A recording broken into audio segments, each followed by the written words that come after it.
I thank my God every time I remember you, praying constantly with joy for each of you all the time. Wouldn't you like to have somebody write that to you, say that to you? I thank my God every time I remember you. You're not forgotten. You know, you're not ignored. I thank God every time I remember you. I mean, if you're a teacher, wouldn't you like to get that from a student? If you're a music director, wouldn't you like to get that from a church member just once? Yeah, you know, if you're a church member, wouldn't you like to get that from a minister? You know, I thank my God every time I remember you. This is All Saints Sunday. All Saints Day is November 1st, but, you know, who would come to church on a Thursday night? So we have it on Sunday. It's All Saints Sunday is when we remember those who have gone before us.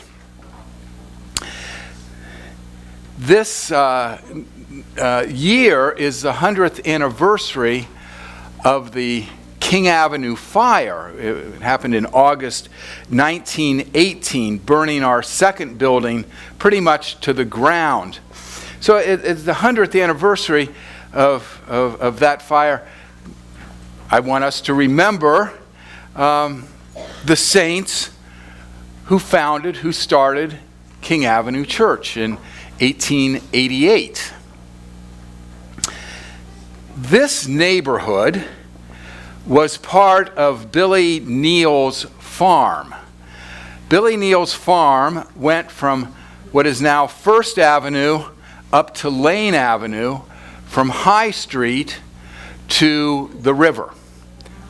Yeah, wow.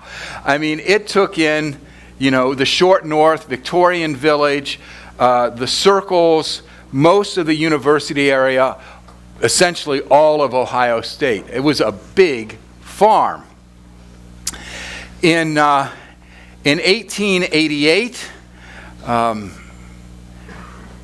Columbus was starting to move north. Ohio State had been founded in 1870, and the neighborhoods started to move north. Now, it's interesting, neighborhoods and developments tend to move north in the Midwest. Do you know why? Because rivers flow south, and you want to be upstream of the waste. So the Columbus tended to develop to the north. Ohio State was founded in 1870, and it was thought to build the first suburbs between downtown and the new university. This land was given by Neal to his daughter, Ann Dennison. Everything west of Neal was given to Ann Dennison. This neighborhood was then called the Dennison Park Addition. Ann Dennison, just for the record, was married to the governor of Ohio, William Dennison, who served during the Civil War as governor, and then at the end of the Civil War became Lincoln's postmaster general. Ann Dennison, rumor has it, was a great fan of Frederick Law Olmsted, who designed Central Park, and the belief is that he designed the circles at her request. In 1888, Columbus, as with most cities, had been suffering with high mortality rates with cholera and typhoid and dysentery. 3% of deaths in Columbus were due to typhoid.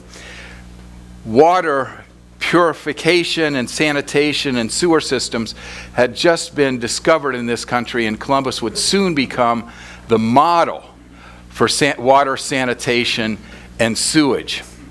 They were starting to put in sewers in this area. That was the big development going on in 1888.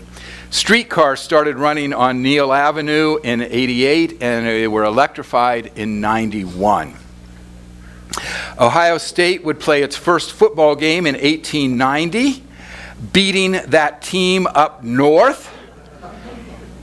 Yes, they beat Ohio Wesleyan 20-14. As this Columbus suburb grew, it was felt by some of the people who lived in this neighborhood that there should be a church north of Columbus. I like how that preposition is of Columbus. North of Columbus. There was a church at 3rd and High, which still stands, but it was considered too far for people to walk. So they wanted a church in this neighborhood. Melinda Nicholson was the person who had the vision for King Avenue Church, along with Elizabeth Knight. Also, there were the Candy brothers, who saw this idea of starting a Sunday school here. They would start a new church through a Sunday school, and then they started 7 Sunday schools in a bakery that is now what is 6th Avenue between Forsyth and Neal. The church was chartered in December of 1888. The church tried to have Ann Dennison give them the land for this site, and she turned them down.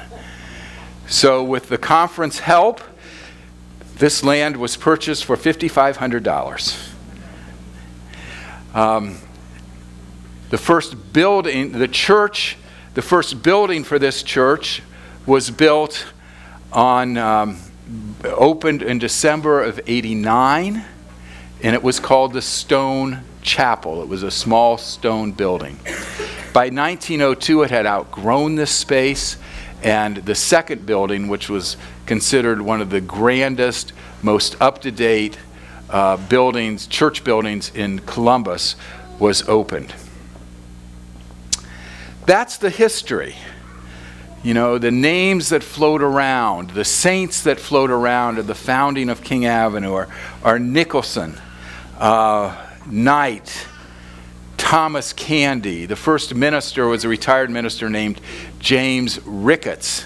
Mr. Rankin was very prominent in all of the church literature. A family named Pugh was very prominent. I give thanks to my God every time I remember you. You know, where would we be without those people? Where would we be without Melinda Nicholson, who had the vision to start a church here, and those who picked up on it? Paul, after he says, I give thanks every time I remember you, goes on to say, the one who began a good work in you will bring it to completion. God began a good work in the people who founded King Avenue Church. It was a mission of faith formation. It was a mission of reaching out to people in this new neighborhood, in this new section of town. It was a mission of worship and mission to the neighborhood. God began this work. I wonder if they had any idea what the completed work would look like. I wonder if they had any idea that it would be completed in their lifetime. I wonder if they had any idea that it would ever be completed. God who began a good work in them. God put God's hope in them to start a church at the corner of King and Neal. In the Methodist Church, we talk about the trust clause. One of the things that the trust clause means is the people who found the church enter into a covenant with the denomination, but they also enter into a covenant with the future generations, trusting the future generations that the gospel will always be preached on this site. It's a neat idea. God put God's trust in them, and then they put their trust in the future. I was looking through a directory of our membership in 1934. Almost this entire neighborhood was occupied by King Avenue members, except our house. Everybody else was a King Avenue member. They put their trust in that future generation. And that generation, through World War I, the Depression, World War II, the growth of Ohio State, the transition of this neighborhood as it declined, the transition of this neighborhood as it revived, and through all that time, the future generations that were trusted by the founders continued to be faithful. The church grew in its ministry to Ohio State students. It grew in its ministry to the neighborhood. It grew in its missions through the Women's Society, and it grew as a site of gathering for the neighborhood, and it grew as a center and beacon for LGBTQ ministries. Many of you know that we bought a house when we moved here up just west on King Avenue with the intention of renovating it. And I thought in 5 years it would be done. We're now in our 13th year. And I got a long list of what isn't done. And I was moaning to Ann Nelson about this, and Ann said to me, all we do with houses is we just bring them along and we just take care of them and turn them over to the next owners, to the next generation, in the hope that they will carry on the work. She said, all we are is stewards taking care of the house. And I thought, yeah, it really relieved me of the pressure to get the house done.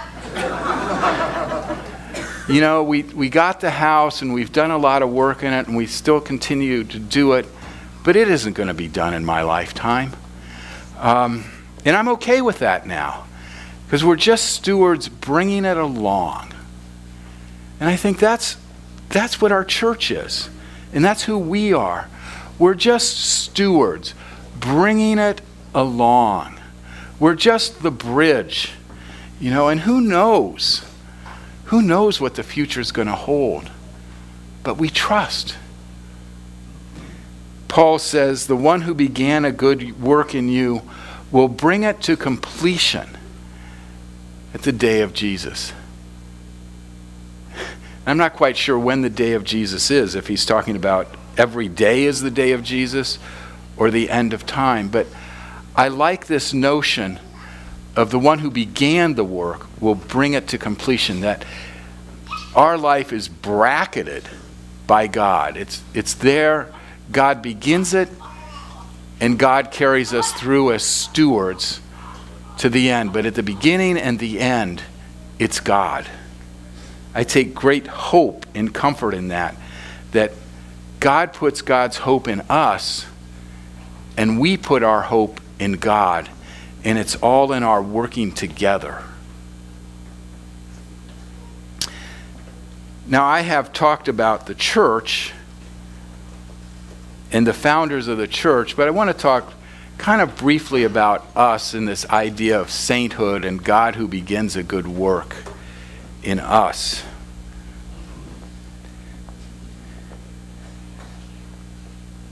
God begins a good work in each of us.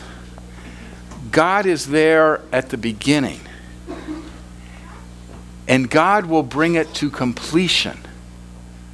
So our individual lives are bracketed by God.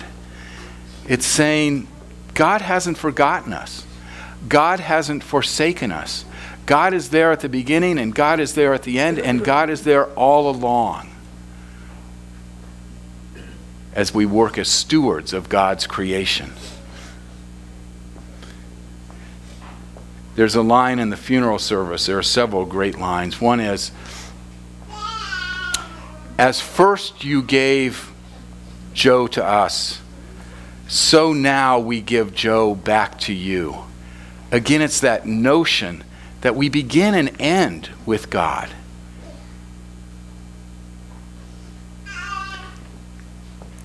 And then there's a prayer. We give you thanks for Joe, whose life in your love will never end. Again, it's this notion of it's all surrounded by God. Now, I personally tend to think it starts with God for me, and it ends with God, but it doesn't really end because God has so much work to do with me and so much improvement God needs to do on me that it's going to continue after I die. Oh, we gotta prolong. We gotta go into extra innings on this guy, And I really do see it in life, in death, and in life beyond death. God is with me, working with me, continue to bracketing my life and continuing to transform me. Reinhold Niebuhr says that